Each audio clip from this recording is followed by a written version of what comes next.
gente falar um pouquinho mais sobre isso e conhecer aí um pouco mais sobre o diabetes, nós estamos recebendo aqui no nosso estúdio o Dr. Ísio Carvalho de Souza, ele é médico endocrinologista. Doutor, seja bem-vindo ao nosso SBT Interior.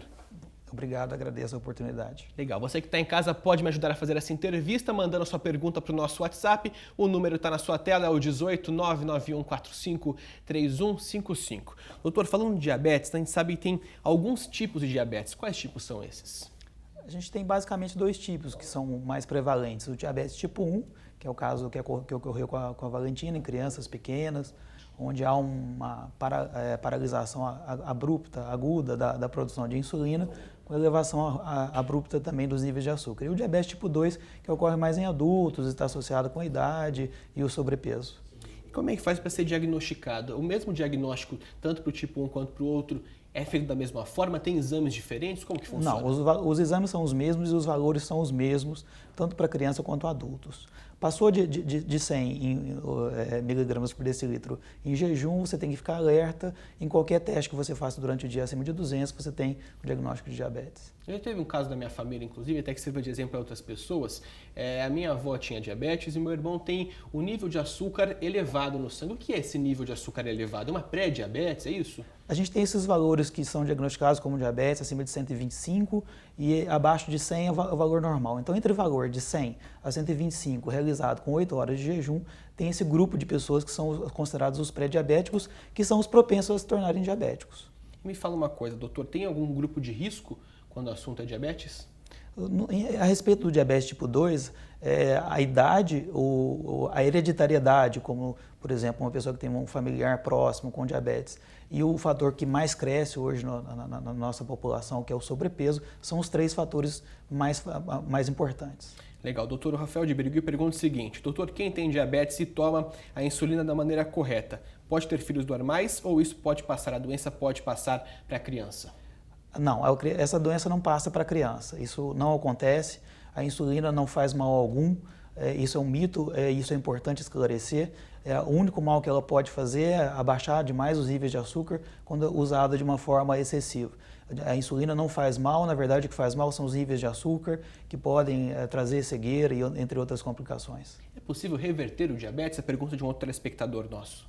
O diabetes tipo 1, não é possível, existem pesquisas em andamento, a gente aguarda um tratamento para esse tipo de diabetes, mas o diabetes tipo 2, nas pessoas com obesidade, quando essas pessoas emagrecem ou por tratamento clínico ou por tratamento cirúrgico, essas pessoas obtêm um nível de açúcar sem tomar qualquer medicamento. E questão da alimentação, doutora, a Daniele pergunta que tipo de alimento deve ser deixado de lado por quem tem diabetes? É muito importante isso porque existe o conceito de que só o açúcar faz mal. Na verdade, a dieta equilibrada que é o conceito correto.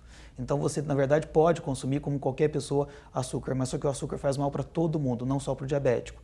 Então uma dieta equilibrada, rica em alimentos integrais, carnes magras, verduras e frutas é a base. E a questão do sobrepeso, a gente sabe que é um problema para a saúde de todo mundo, né? Tem algumas pessoas que estão perguntando aqui, mais de uma, inclusive, que ficaram na dúvida.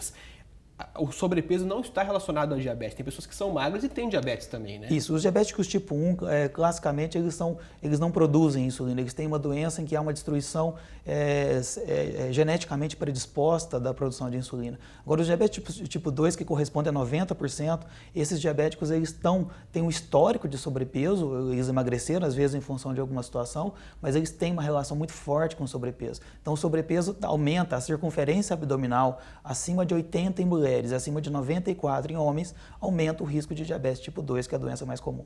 Tem uma telespectadora que não se identificou, falou que o excesso de xixi na criança, isso pode ser um sinal de diabetes? Sim, é o sinal de diabetes, como foi falado, urinar muito, beber muito líquido. Então a criança que é pequena, trocando mais vezes a fraldinha e tem que ficar atento, a mãe tem que ficar atenta. O diabetes tipo 1 está aumentando em crianças pequenas abaixo de 3 anos. Essa lei em Birigui que está, essa conduta de fazer os testes, na verdade serve de um alerta às mães, aos pais e aos profissionais de saúde também, que esse diabetes está aumentando nessa faixa etária. E só para encerrar, doutor, tem uma telespectadora também que não se identificou, ela fala o seguinte: existe diabetes emocional? Não existe diabetes emocional. Às vezes uma pessoa está emocionalmente abalada e ela não come direito, não faz exercício, não se cuida direito, ela pode desenvolver diabetes em função disso, mas emocional não existe. Então tá certo. Infelizmente chegaram muitas perguntas para a gente, não deu tempo de responder a todas, mas o doutor voltará com certeza outras vezes para abordar esse assunto com a gente. Muito obrigado, viu, doutor? Eu que agradeço a oportunidade. Até a próxima.